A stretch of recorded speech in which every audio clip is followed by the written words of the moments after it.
Muy buenos días, 9 de la mañana con 4 minutos. Gracias por sintonizar Cara a Cara. Vamos comenzando este martes 21 de septiembre y los temas que te propongo el día de hoy para analizar en Cara a Cara son dos. Vamos a abrir con una entrevista a Cinti Ramírez. Ella es internacionalista de la Escuela de Gobierno y Transformación Pública del TEC de Monterrey.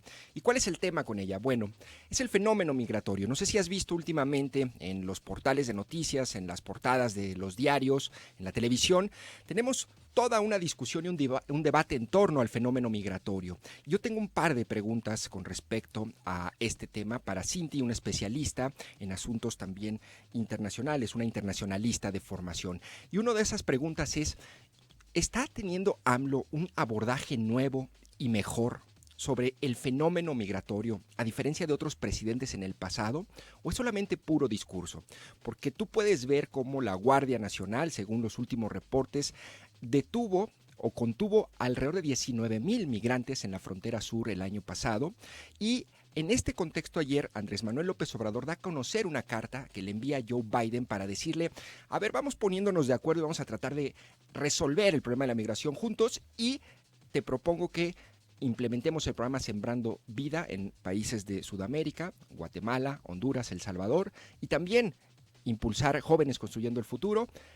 Y sobre este tema justamente vamos a platicar. Ahora tengo otra duda y me pregunto, ¿en algún momento en la historia reciente o antigua se ha podido resolver por parte de dos o tres países que comparten frontera el fenómeno migratorio, o es algo que está literal, que arrastramos como humanidad y como fenómeno durante siglos y siglos? Porque la migración es un asunto y un tema que lleva siglos y que además ha sido lo que ha conformado gran parte de pueblos como hoy Estados Unidos. Estados Unidos es un país esencialmente de migrantes. Pero bueno, este es el tema con Cinti Ramírez. También vamos a platicar con Mario Silva, titular del Instituto Metropolitano de Planeación, y con él tengo un par de temas al menos, y tiene que ver con esta semana de la movilidad que están celebrando en estos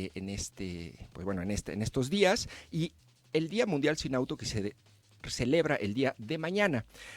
Con este pretexto, pues vamos a platicar de los planes de movilidad, las apuestas en materia de infraestructura, todo lo que tiene que ver con mejorar la calidad de vida de los ciudadanos de la zona metropolitana de Guadalajara, a partir de una visión metropolitana. Se fijan, al final siempre se trata un poco de compartir fronteras y de diluirlas, o al menos hacerlas de manera amigables para que podamos convivir y podamos tener, por ejemplo, una agencia metropolitana de residuos, una visión metropolitana del desarrollo urbano, una visión metropolitana también en materia de seguridad. Todos estos temas hoy en Cara a Cara con Mario Silva también los vamos a abordar, titular del Instituto Metropolitano de Planeación. Envíame tus preguntas, tus dudas, tus comentarios al 33 18 80 76 41. Comenzamos Cara a Cara. Noticia, análisis y debate. Eso es Cara a Cara. Información de primera mano en voz de sus protagonistas. Cara a Cara con Jonathan Lomelí. Cara a Cara, en contexto. El fenómeno migratorio requiere de un tratamiento del todo nuevo. Es por ello que le planteo de nuevo, en forma respetuosa, la necesidad de actuar de inmediato para aplicar en Guatemala, Honduras y El Salvador dos programas que nosotros estamos llevando a cabo con éxito en Chiapas, estado vecino de Centroamérica y cuya naturaleza y culturas son muy semejantes. Allí escuchamos a Andrés Manuel López Obrador el día de ayer, en donde da a conocer esta carta que le envía Joe Biden y le plantea todas las propuestas para poder atender, dice, el fenómeno migratorio de forma novedosa. Y para hablar justamente de este tema y relacionados, está con nosotros en Cara a Cara Cinti Ramírez. Ella es internacionalista de la Escuela de Gobierno y Transformación Pública del TEC de Monterrey, a quien le agradezco mucho que nos acompañe en este espacio. Buenos días, Cinti, ¿cómo estás? Hola, Jonathan, ¿qué tal? ¿Cómo estás? Buenos días. Oye, Cinti, creo que me puse muy profundo allí, me fui hacia la historia de la humanidad y el fenómeno migratorio, pero creo que al final la migración es eso, ¿no? Es decir, es algo que ha conformado la historia de los pueblos durante mucho tiempo y hoy es un tema y siempre va a ser un tema, por ejemplo, en este momento con la visión y la política migratoria de México, en la frontera sur y en la frontera norte. Y me gustaría comenzar con una pregunta, Cinti, no sé si estás de acuerdo. A ver, es o no sé si debamos comenzar por aquí, pero ¿es novedoso el abordaje de AMLO sobre el fenómeno migratorio? ¿Es distinto al de otros gobiernos? Cinti, es una pregunta que yo le hacía al auditorio que me gustaría hacerte para empezar a ti. Sí, me parece que abordas dos dimensiones que son esenciales para comprender lo que está pasando, Jonathan. O sea, primero, cuestionarnos si lo que está pretendiendo hacer el gobierno de México efectivamente es diferente y hasta dónde es diferente, si es que lo es, respecto a políticas anteriores, y también una dimensión histórica. Si quieres, nos centramos en lo segundo primero, ¿Sí? y tiene que ver con que, a ver, AMLO envía esta carta al presidente Joe Biden y dice, es necesario ordenar el flujo, evitar el desorden, evitar la violencia, las violaciones a los derechos humanos, pero eso requiere no solo medidas de contención. Entonces creo que en los primeros párrafos de esta carta, el presidente de México está aludiendo justamente a que el modelo preferido por parte de Estados Unidos para abordar el tema migratorio es justamente el de la contención, ¿no? Sí. Estamos viendo imágenes muy lamentables, no solamente en el sur de nuestro país, por una serie de presiones políticas por parte de Estados Unidos para con nosotros, sino que también las estamos viendo en la frontera con Estados Unidos, imágenes que se publicaron el día de ayer, por ejemplo, de guardias montadas con cuerdas que están tratando de evitar que personas haitianas crucen hacia Estados Unidos, ¿no? Son imágenes que parecen verdaderamente de otro siglo y que son profundamente lamentables y que hay que condenar como acciones de parte de los dos gobiernos, de Estados Unidos y de México. Creo, sin embargo, que a pesar de esta utilización de la fuerza a todas luces indebida, Sí. y que ha sido muy violenta en la frontera sur, el gobierno de México ha tratado desde el inicio de la administración de tener un abordaje un poco diferente, es decir, una combinación de elementos que no impliquen solamente el uso de la fuerza. Al inicio, si recordamos, se habló incluso de programas de trabajo temporal en los estados del sureste de nuestro país, ¿no? Después hubo una serie de presiones, estábamos todavía con el presidente Trump, aquellas amenazas de aumentar aranceles a nuestro país si no se contenía la migración y todo esto, ¿no? Entonces ahí el gobierno de México empezó a dar un cambio de timón, que sin embargo sí ha tratado de regresar a una idea de que la única manera de atender esto es atender las causas de la expulsión. Y en su carta el presidente dice, necesitamos hacer algo en los países de origen. Y ahí lo que hace es delinear una propuesta para decir, bueno, en 6 meses podríamos mantener en sus países de origen a 90,000 personas. Sí. Si usamos nuestros programas sociales y si combinamos el programa social Sembrando Vida y Jóvenes Construyendo el Futuro, podríamos retener en Guatemala, Honduras y El Salvador aproximadamente a 330,000 personas. Este abordaje, si quieres ahorita detallamos más acerca de estos programas sociales en qué consisten. Este abordaje es realmente, diría yo, el único abordaje que puede más o menos funcionar, el que tiene que ver con la atención de las causas originales que expulsan a las personas. Sí. Y combinándolo con tu idea, tu pregunta original acerca de la cuestión histórica, el número de migrantes en el mundo ha aumentado 40-45% en los últimos 15 años. Y la mayoría de los migrantes internacionales, más del 65%, se va a los países del norte global.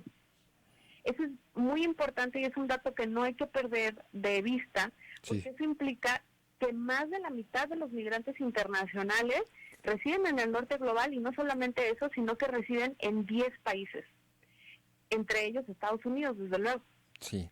Oye, Cinti, y sobre, A ver, esto que dices de la visión y la propuesta del presidente, supongo que esto ya lo había planteado el presidente en algún otro momento, pero ¿de dónde saldría el dinero para apoyar y para implementar los programas Sembrando Vida y de Jóvenes Construyendo el Futuro? ¿Sería, o el modelo, tú sabes, si lo que propone Andrés Manuel López Obrador es que México aporte una cantidad y Estados Unidos otra, o que financie todo el proyecto Estados Unidos? Es un proceso de coparticipación. Nada más para terminar la idea anterior, Sí. Este abordaje es muy importante porque si nos damos cuenta, la mayoría de las personas en el mundo se van a ciertos países en el mundo. ¿Por qué? Porque esos países son imanes y están siendo expulsados de otras zonas económicamente que no llegan a satisfacer la calidad de vida de las personas. Entonces, un abordaje que implique dar trabajo y modificar las expectativas de vida de las personas a nivel local, Sí. pues es justamente lo que se necesita, ¿no?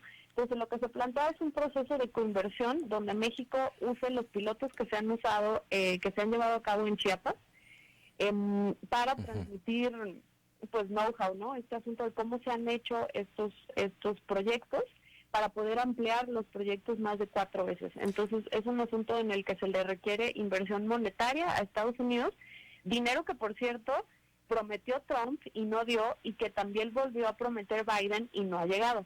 Entonces, en realidad, la carta es un recordatorio de que hay una promesa de dinero para inversión en Centroamérica que ya se había prometido y que tiene que llegar para que entonces se puedan ampliar estos programas más o menos 4 veces en tamaño. Oye, Cinti, ¿tú crees que realmente con un programa como Sembrando Vida o como Jóvenes Construyendo el Futuro podrían los habitantes o los ciudadanos de estos países pues quedarse allí cuando en realidad viven también contextos de mucha violencia y de expulsión por fenómenos también del crimen organizado? Es decir, no es una cuestión estrictamente, digo, sí, de falta de acceso a servicios y una mala economía, pero no tiene que ver estrictamente con un asunto de dinero. No sé si esa visión simplifica demasiado el asunto de por qué los migrantes se van. No se van exclusivamente por dinero, aunque es una razón fundamental, ¿no?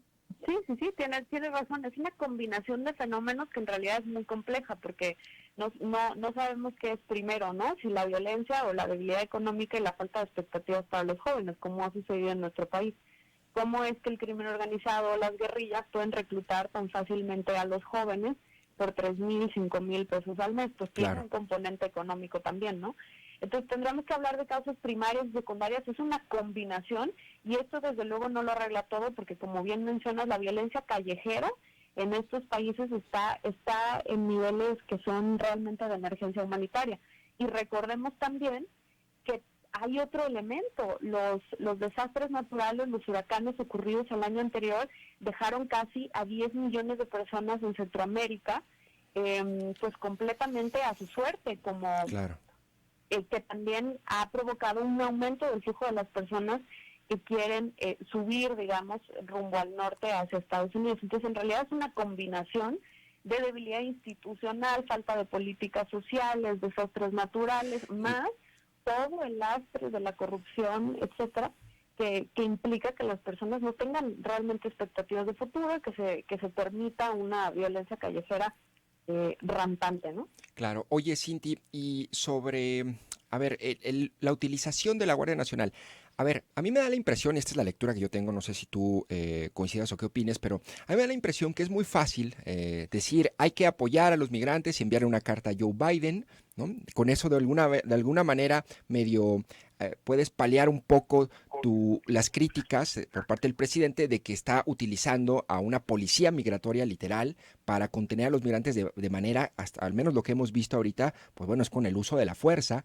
Y al final, pues lo que sigue siendo Andrés Manuel López Obrador en la práctica es utilizando a la Guardia Nacional para contener el flujo migratorio y no tenemos certeza de que de entrada Biden vaya a responder, vaya a apoyar el proyecto y bajo esa lógica pues es como curarse en salud del presidente, ¿no? Yo ya propuse una solución, pero pues como no quiere Estados Unidos, pues yo sigo conteniendo con la Guardia Nacional a los migrantes y pues es un gana-gana, ¿no te parece?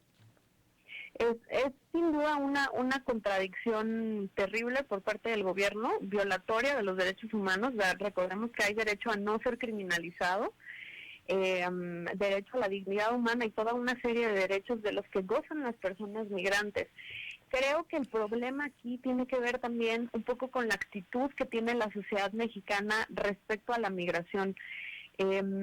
Si nos fijamos en las reacciones generales de la población, en realidad no hay una condena fuerte, contundente ni masiva por parte de la población acerca de una política dura de contención a la migración en la frontera sur. Sí. Creo que los propios mexicanos hemos empezado en nuestra cabeza a distinguir lo que nosotros creeríamos son los migrantes deseables y los migrantes indeseables, ¿no? Porque incluso para nosotros, los estadounidenses avecindados en Ajijic, no, ni siquiera son migrantes, ¿no? Son jubilados. Claro. Entonces hacemos una distinción entre lo que creemos deseable e indeseable, y como quienes vienen de Centroamérica en nuestra cabeza son personas en gran estrés económico, con grandes rasgos de pobreza, violencia, etcétera. Entonces en nuestra cabeza es un proceso migratorio indeseable, y pues de hecho hay muchos sectores de la población mexicana que aplauden la mano dura del presidente.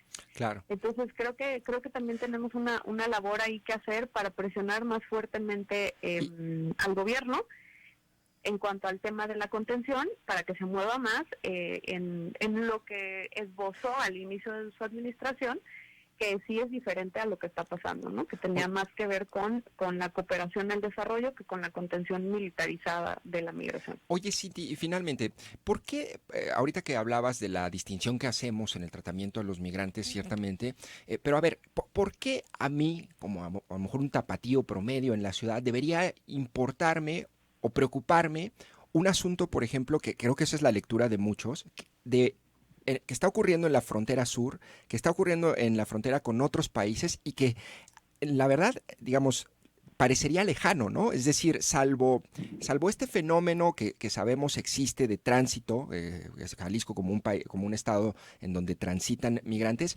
¿por qué a la población en general debería importarle, preocuparle y ocuparse en el fenómeno migratorio en la frontera sur y en la frontera norte, Cinti?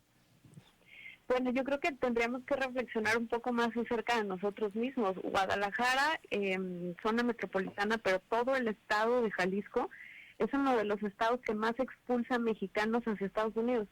Creo que si nos acordáramos que tenemos 30 millones de compatriotas viviendo en Estados Unidos, claro, empezaríamos a darnos cuenta que no es un problema de los centroamericanos, sino que tiene más que ver con un problema económico, estructural, político, etcétera, y de violencia, que en realidad nos toca a todos los días. Tenemos desplazados dentro del Estado por temas de violencia, ¿no? Pues pensemos que eso es lo mismo que ocurre en otras ciudades.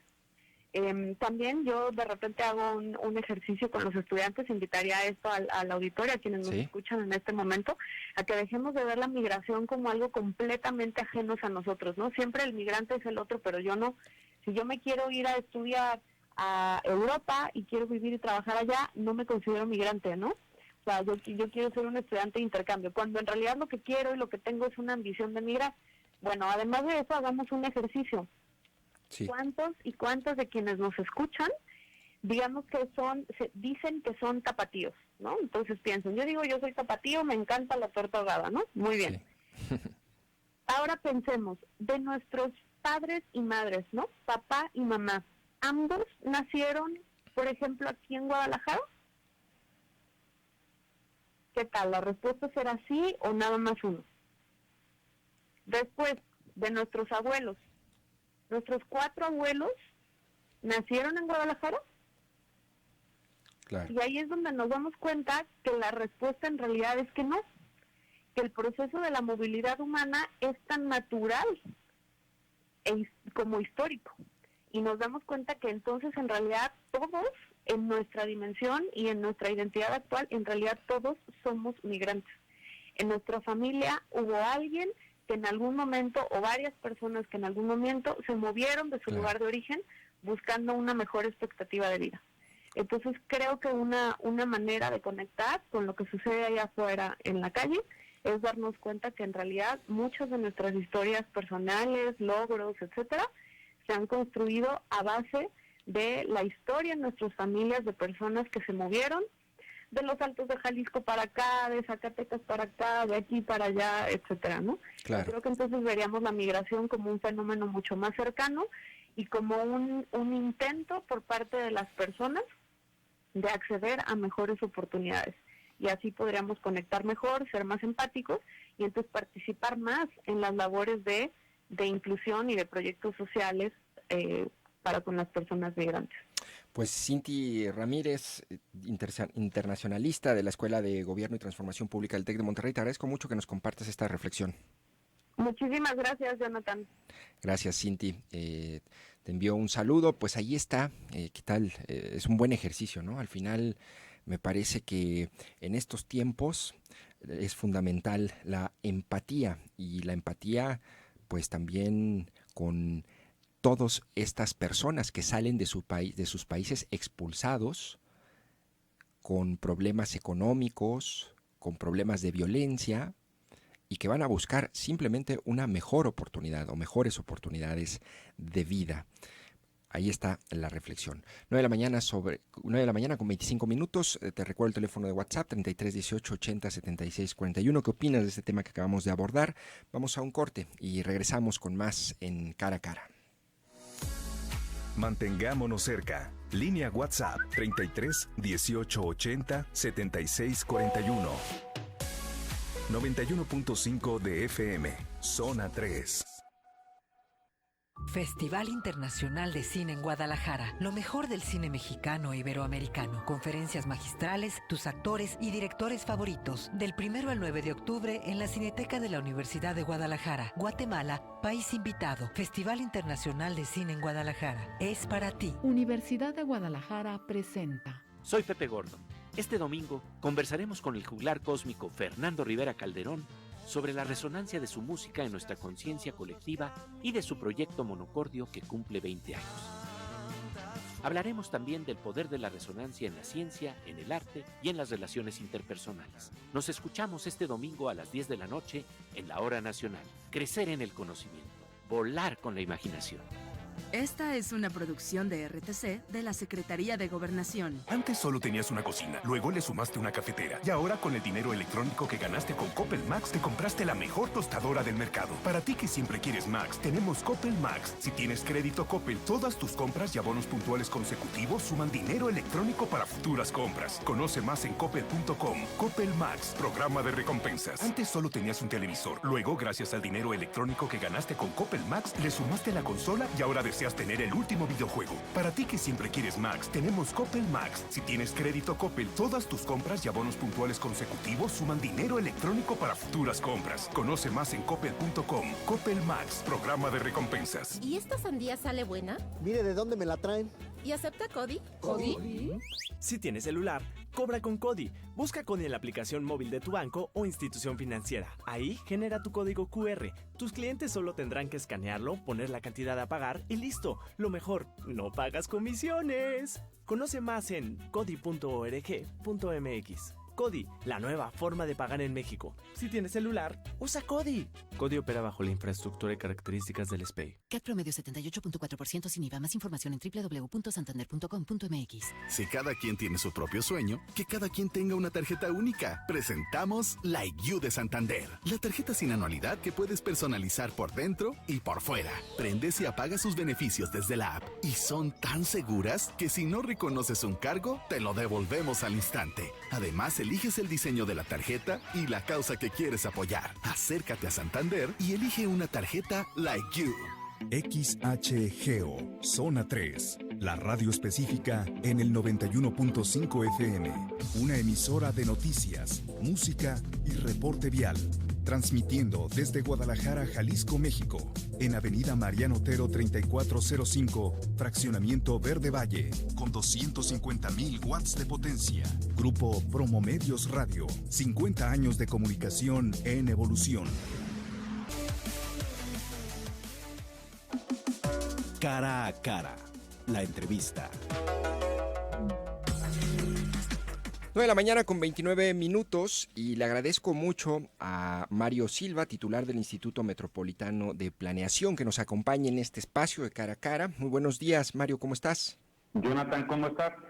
pues un gusto saludarte y te agradezco que nos concedas unos minutos para platicar de entrada me gustaría que nos comentaras brevemente, Mario, las actividades que están realizando en este contexto de la Semana de la Movilidad y qué se va a realizar, digamos, de manera especial mañana, que si no me equivoco es el Día Mundial Sin Auto, Mario. Bueno, mira, en la Semana de la Movilidad hay distintas actividades que se están convocando desde los gobiernos municipales y también desde el IMEPLAN.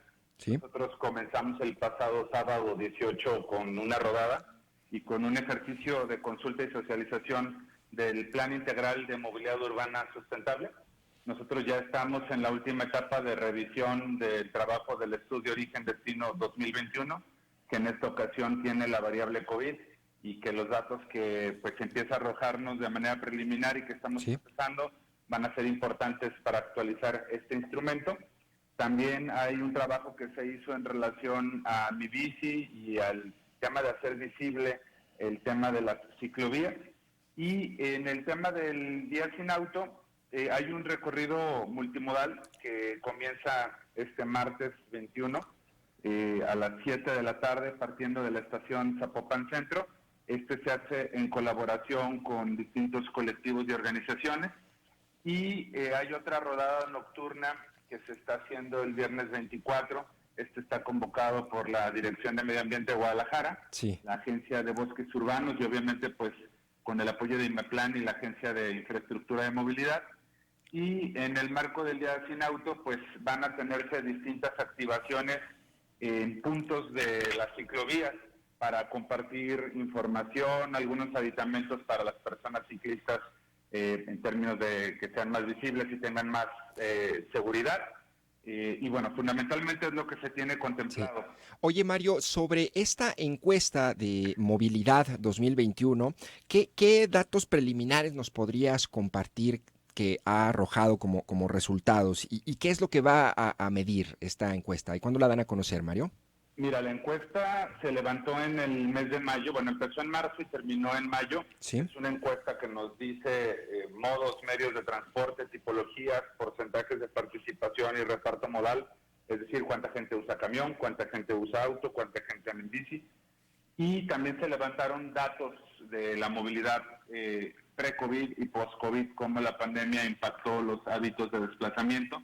Sí. También se levantaron datos de movilidad de cuidados, poniendo un especial énfasis en cómo se mueven las mujeres en la metrópoli. Y nosotros estaremos dando a conocer estos datos en el mes de octubre.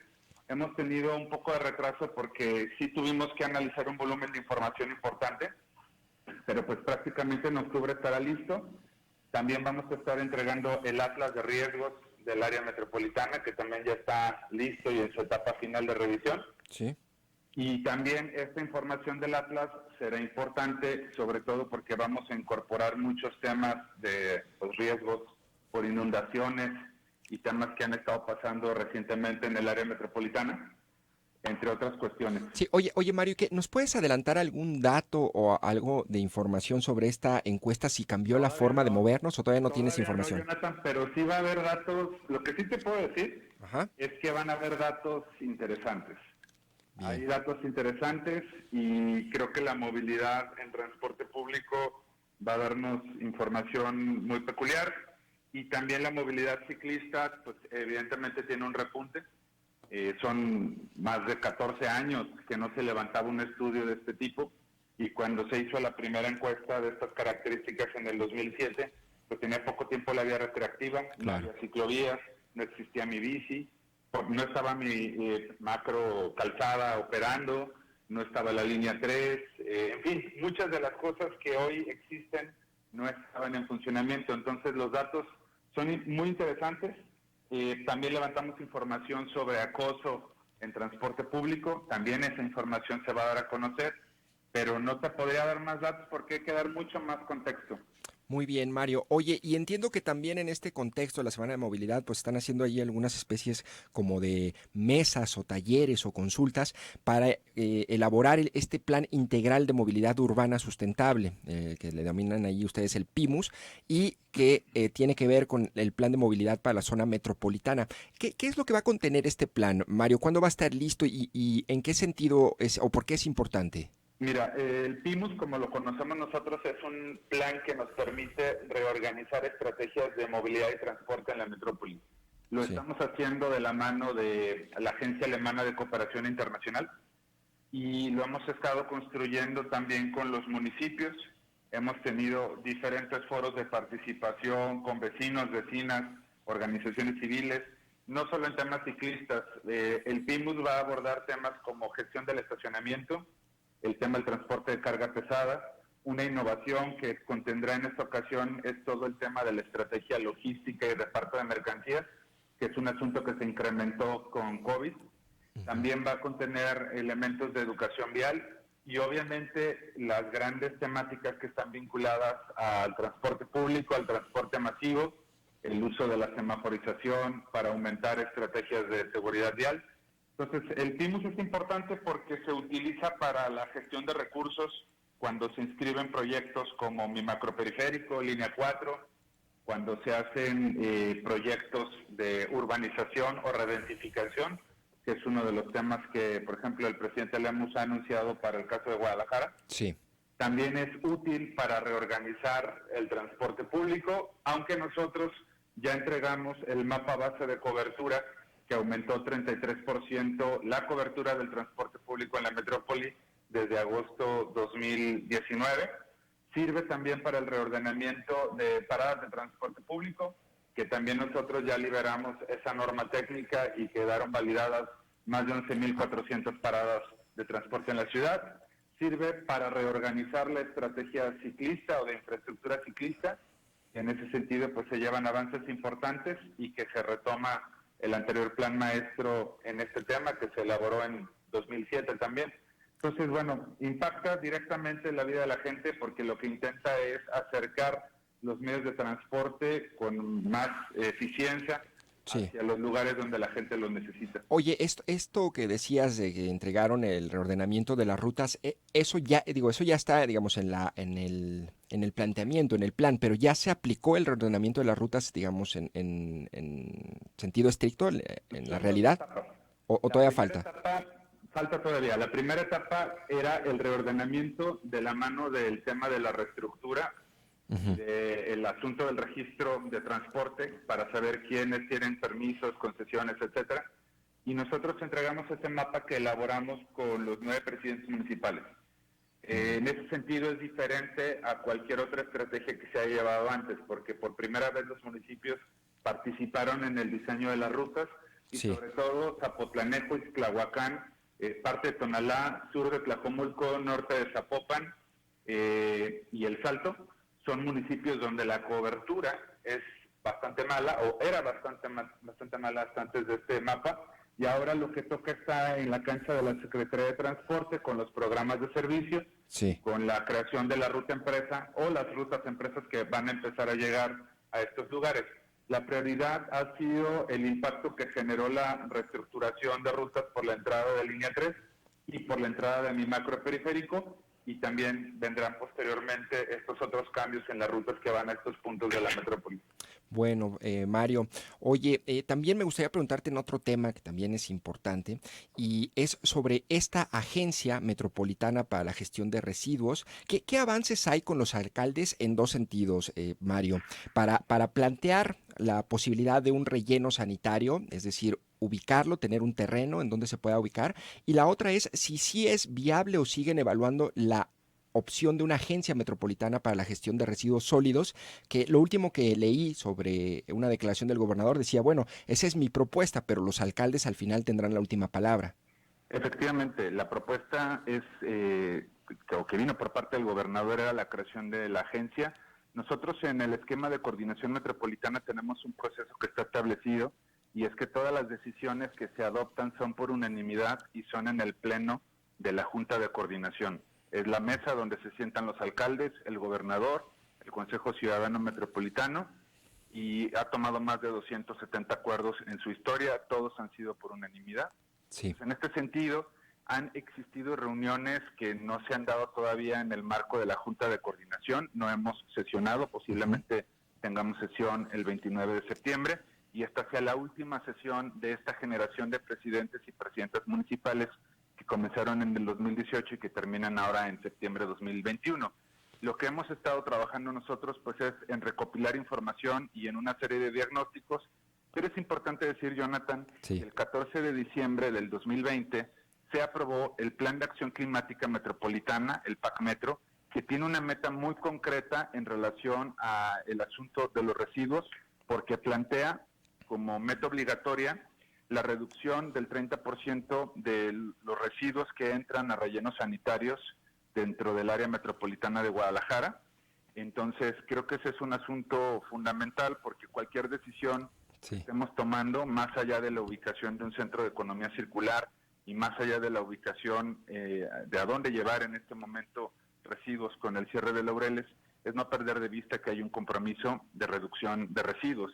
Sí. Este es un trabajo que no solamente necesita la identificación de sitios, sino que debe forzosamente que trabajar de la mano de la ciudadanía para que retomemos estrategias que estén orientadas a la reducción de residuos, claro, para que tengamos un menor problema en el mediano plazo. En el corto plazo es una decisión que efectivamente solo los presidentes municipales pueden tomar, y cuando los presidentes y presidentas municipales tengan este consenso, se nos instruye a nosotros como instituto entrar a actuar técnicamente con las herramientas que ya hubiéramos generado. El PAC Metro es una de ellas. Hemos estado también trabajando en el Sistema Metropolitano de Residuos Base Cero, que se aprobó también en 2019 y que tiene una serie de compromisos y de metas que los municipios han ido trabajando. El reto es, sobre todo en términos de las concesiones que tiene cada municipio, y que implican obviamente un liderazgo en escala municipal, y una vez que eso se resuelva, pues un trabajo en colectivo en lo metropolitano. Lo que sigue, en este caso para la creación de la agencia, si fuera la decisión que toman los presidentes y presidentas del área metropolitana, es que se canalice a través de alguna de las mesas que nosotros tenemos instaladas. Sí. Las mesas son una figura que está contenida en la ley de coordinación y a través de la cual se aprueban normas técnicas, se creó la Agencia de Movilidad o la Agencia de Bosques Urbanos, y en este sentido, pues es lo que se puede trabajar. La agencia o una mesa en esta materia son estrategias de mediano plazo.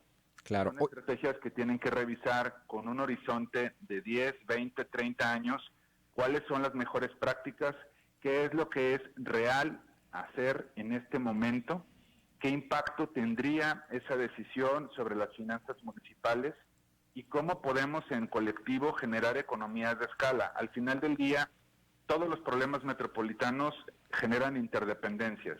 Si bien ahorita la decisión es municipal, en términos del corto plazo, la solución en el mediano plazo es colectiva, es metropolitana, porque de otra manera no hay forma de que podamos enfrentar un asunto como el de los residuos. Al día estamos hablando de 5.431 toneladas que se generan en los 9 municipios. Imagínate. Oye Mario, una gestión. Pero al final, entonces esta decisión pues ya la van a tomar los próximos alcaldes, ¿cierto? Porque ellos se van pues el último de este mes, los actuales, y pues llegan las nuevas administraciones. Tendrán que tomarlo en ambos momentos. Desde este momento que están en el cierre de las administraciones, hay decisiones que se tienen que tomar. Algunos presidentes tienen la reelección en el cargo, es el caso de Salto, es el caso de Tlajomulco de Zúñiga. Otros presidentes tienen ya una experiencia con la gestión de sus municipios, como Zapopan, otros que han estado en el cargo como Guadalajara, en fin. Yo creo que es un buen momento y es importante entender que estamos en un punto donde la decisión es de coordinación política. Sí. Y que evidentemente el componente técnico pues está en la mesa. Lo que estamos buscando es trabajar en 3 escalas, la del muy cortísimo plazo, que es frente al cierre de Laureles. Es que cierra este mes, ¿no? Plazo y la de largo plazo. Oye Mario, y tú desde tu visión técnica, ¿qué ves más viable? ¿Un solo relleno sanitario, gran relleno sanitario metropolitano, o 2 o 3, como decía Pablo Lemos? Pues es que creo que más allá de las visiones que tengamos es lo que es factible en este momento. ¿Y qué es factible desde tu visión ahí técnica y lo que han revisado ustedes? En este momento hay algunos rellenos sanitarios que podrían cumplir esa función, como lo ha mencionado el presidente Lemos, y tenemos que revisar logísticamente cómo puede funcionar esa dinámica y también cómo se puede reducir el volumen de residuos que llega a estos espacios, que sigue siendo una estrategia importante. Nosotros estamos trabajando en este momento un proyecto con la Unión Europea precisamente para la creación de 9 centros de acopio comunitarios, porque creemos que puede ser una estrategia importante. Todas las acciones que ayuden a quitar presión a este problema en el caso, por ejemplo, del agua con el programa Nidos de Agua que ha ayudado a la captación de agua de lluvia, no son la alternativa completa, no son la solución única y exclusiva, pero son acupunturas que frente a estos grandes problemas en términos de tiempo van quitando presión. Los centros de acopio comunitarios pueden ser una alternativa importante. La infraestructura de puntos limpios en los municipios de Guadalajara y Zapopan son una infraestructura importante. Que las personas que nos escuchan separen sus residuos independientemente de que haya centros de acopio o no, es importante porque toda revoltura produce basura, ya parece ahí poema casi, pero esa revoltura es lo que genera peso y volumen y lo que al final del día cuando van los rellenos sanitarios pues genera un problema. Entonces me parece que esta es una gran oportunidad, Jonathan, de que hagamos un planteamiento de una alianza sociedad-gobierno, iniciativa privada, para que intentemos abordar el problema pues con los riesgos y las situaciones críticas que significa. Creo que centrarnos en la discusión, hablo del mediano y largo plazo, solo del sitio de disposición final, nos sigue generando la misma discusión. Y tenemos que estar hablando hay municipios, te pongo ejemplos, Ixtlahuacán de los Membrillos son 56 toneladas diarias, Juanacatlán son 22, Zapotlanejo son 67. Son 3 municipios que en este momento tienen la enorme posibilidad de, con programas de reducción y separación, bajar bastante la generación de residuos que tienen en sus municipios. Hay otros como el de 133 toneladas diarias, que también podría hacer un esfuerzo para la disminución de sus residuos, y hay otros como Tlajomulco, Tlaquepaque, Tonalá, que están entre los 400 y 650 toneladas diarias. Es una barbaridad. En cada municipio, que tienen un reto diferente al que tienen Guadalajara y Zapopan. Guadalajara con 1.850 toneladas diarias y Zapopan con 1.569. ¿De dónde viene la basura? Pues todas las personas que vivimos en la ciudad la generamos, y me parece que sí, hay que encontrar soluciones, hay que llegar a acuerdos técnicos y políticos, pero también hay que retomar a la educación ambiental y a los esfuerzos para evitar esta generación de residuos que se aumentó con la pandemia por el exceso consumo que hemos tenido de productos sobreempaquetados que llegan a nuestros hogares, el tema, por ejemplo, de cubrebocas, y bueno, pues son realidades que están ahí y que me parece que pues esta situación crítica pues nos da la enorme oportunidad de discutirlo y de buscar soluciones en conjunto. Gracias, Mario. En un error si creemos que solamente desde lo gubernamental se puede resolver. Te agradezco mucho, Mario Silva, titular del Instituto Metropolitano de Planeación, que nos hayas acompañado en Cara a Cara. Gracias, Jonathan. Saludos. Gracias. Pues ahí está el tema de la basura, todo un reto. 9 de la mañana con 47 minutos, vamos a un corte y regresamos con más en Cara a Cara. Cara con 49 minutos y le agradezco mucho a Paola Lazo, titular de la Secretaría de Igualdad Sustantiva, y que nos acompaña en este espacio de Cara a Cara para hablar de un tema que el día de ayer dieron a conocer por medio de un comunicado en donde la Contraloría de Jalisco y la CISEM, la Secretaría de Igualdad Sustantiva, detectaron irregularidades en uno de los programas sociales de esta secretaría. Le agradezco mucho a Paola Lazo que nos acompañe en este espacio de Cara a Cara. Muy buenos días, Paola. ¿Qué tal, Jonathan? Buenos días, un gusto saludarte y saludar a tu audiencia. Bueno, nada más para contexto del auditorio, lo que dan a conocer el día de ayer es que ya hay 4 denuncias penales ante la Fiscalía contra quien resulte responsable. Esto porque hubo una afectación, así lo denominan, en los recursos de las beneficiarias del programa Fuerza Mujeres. Y lo que ustedes destacan es que hasta el momento tienen documentados 65 beneficiarias afectadas del programa con un monto tentativo de afectación de 1.5 millones de pesos. Y luego mencionan algo, Paola, se detectaron redes con 2 principales esquemas de operación. ¿Me puedes compartir qué es lo que ustedes detectaron y ¿Cuál era la forma de operar para desviar recursos o hacerse de recursos de manera ilegal? Paola, ¿qué fue lo que encontraron? Sí, claro que sí. Mira, como bien dices, nosotros hicimos este trabajo de la mano de la Contraloría del Estado, sí, y desde la Secretaría de Igualdad, ¿no? Por parte de la dirección que está a cargo del programa, que es la Dirección de Desarrollo de Capacidades de las Mujeres, y también de la Dirección Jurídica. Y nosotros lo que detectamos desde el inicio, cuando salió la convocatoria, incluso hay un sistema que se llama Contraloría Social, que son las propias beneficiarias en los municipios, nos pueden reportar cualquier irregularidad. Y entonces por correo y por llamadas telefónicas empezaron a reportarnos que estaban habiendo estas irregularidades y sí, que había estas posibles redes de corrupción. Lo que hacen es que las contactan a través de WhatsApp y les decían en algunos casos incluso que eran funcionarias o funcionarios del gobierno del Estado y que les iban a apoyar a hacer la aplicación, ¿no? Pero que les cobraban un monto y oscilaba entre 4,000, 6,000 o hasta la mitad del recurso que ellas iban a recibir para poderlas inscribir, y les aseguraban de alguna manera que iban a salir beneficiarias, ¿no? Sí. Y esa era una de las formas de los modus operandi a través de WhatsApp. Y en otro de los modos de operar es también a través de grupos de WhatsApp. Las invitaban a participar en la convocatoria y les decían que consiguieran a más mujeres y que ellos o ellas les ayudaban a conseguir facturas para poder demostrar sus gastos, porque las beneficiarias que reciben el apoyo tienen que comprobar en qué usaron sus gastos para nosotros corroborar que efectivamente lo están usando para fortalecer su negocio o para emprender un nuevo negocio, ¿no? Entonces, estas eran como las dos vías. Uh-huh. Nos parece importante señalar que la afectación directa de 1,5 millones de pesos ¿sí? sería en caso de que se les hubiera dispersado el total del recurso. Nosotros hasta ahorita lo que se ha dispersado son solo 4,000 pesos a las beneficiarias, y la otra parte, digamos 16,000 que tuvieran si están en una modalidad en la que también obtienen una tableta, o 20,000 si están en una modalidad en la que no obtienen tableta. Ahí sí hubiéramos derogado ese 1,5 millones de pesos. Afortunadamente se detectó a tiempo y pudimos parar esa dispersión, y sí, ya se presentaron las denuncias formales por parte de la Contraloría junto con nosotros ante la Fiscalía General. Ahora, Paola, ¿cómo se dieron cuenta de este esquema fraudulento? ¿Qué fue lo que los alertó? Mira, los alertó primero unas llamadas telefónicas de otras mujeres de los municipios, uh-huh, que incluso algunos reportaban, oye, es que está solicitándolo uno y ella es funcionaria o fue funcionaria o está en campaña, por ejemplo. Entonces ahí nosotros incluso empezamos a hacer las denuncias a través de la dirección jurídica, de sí, manera individual, pero cuando vimos que había ya más reportes, más de 6 reportes, dijimos, no, esto no está bien.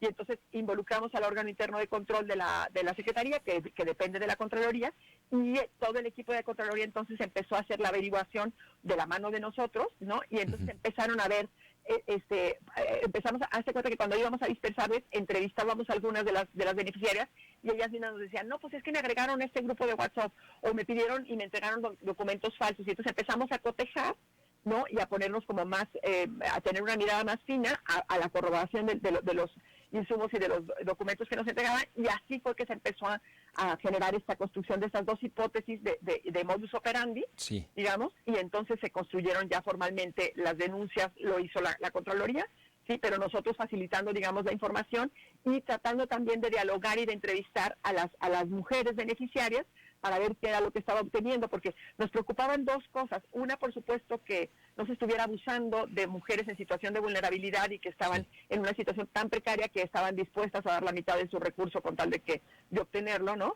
Claro. Y que estaban, digamos, siendo completamente engañadas, pero otras que también pudieran ser parte finalmente de estas redes. Entonces estamos como ante esa disyuntiva, que queremos cuidar y no violentar a las mujeres, pero tampoco permitir estas redes de corrupción y que haya este coyotaje y este abuso a un programa que pretende de verdad fortalecer el emprendimiento económico de las mujeres y su autonomía económica. Oye, Paola, ¿podría haber más casos o están investigando más o ya son todos los que hay o que han ubicado? Hasta ahorita son todos los que hemos ubicado, y como hemos estado haciendo este doble chequeo, esperamos que no haya más, pero sí estamos además haciendo visitas domiciliarias, por ejemplo, para asegurarnos cuando tenemos duda de si el negocio realmente existe o alguna duda por ahí. Entonces hemos estado también haciendo visitas personales de parte de la Secretaría para corroborar que los datos sean verídicos, ¿no? Y entonces esperamos que no sean más beneficiarias, digamos, afectadas y no más mujeres metidas en esta situación. Para no impactar, pero sí estamos, antes de dar el recurso, corroborando con los comprobantes originales de domicilio, por ejemplo, para cotizar, porque lo suben a la plataforma y no necesariamente se corrobora que es el original. Y ahorita para entregar el recurso, en los casos que tenemos duda, estamos corroborando con el documento original. Claro, Paula, ¿cuál es el llamado a las mujeres beneficiarias o potenciales beneficiarias para evitar este tipo de coyotaje o de intervención ilegal de algunos vivos ahí que quieren aprovecharse? Claro, primero que nada decirles que no hay que todas las vías de comunicación son las institucionales y entonces todo es a través de la plataforma o directamente con la Secretaría, ¿no? Y entonces que cuando les dicen nosotros somos intermediarios, que sepan que el gobierno del Estado no maneja ningún programa a través de intermediarios, siempre es con las instancias oficiales, ¿no? Y que entonces en ese sentido, pues no se dejen engañar, ¿no? Y que nunca se pide, o sea que todo el trámite y todo el proceso de todas las convocatorias del gobierno del Estado son gratuitas. Entonces no necesita nadie pedirles el recurso o pago a cambio de poderlas inscribir. Y mucho menos también se les puede garantizar nunca que van a salir beneficiadas, ¿no? Porque es todo un proceso de selección muy cuidado y pues nunca se puede garantizar que va a haber alguien que resulte beneficiario. Entonces creo que si les dicen ese tipo de situaciones, pues que se pongan alertas porque ahí hay una señal de que hay algo falso, claro, corrupto. Que lo que dices que ocurría es que, bueno, las contactaban y les decían, te van a dar un apoyo de 24,000, pero de esos 24,000 me das 6,000. Ajá, exactamente. Y les pedían hasta incluso la mitad del recurso. Válgame. Bueno, ¿y estos apoyos para qué eran, Paula?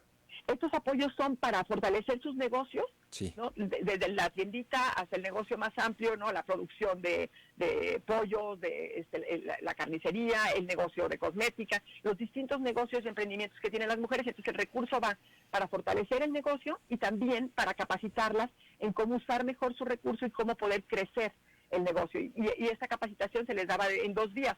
Había quienes solicitaban el recurso económico de 20,000 pesos más una tableta, y ahí en la tableta vienen todos los cursos de capacitación. Sí.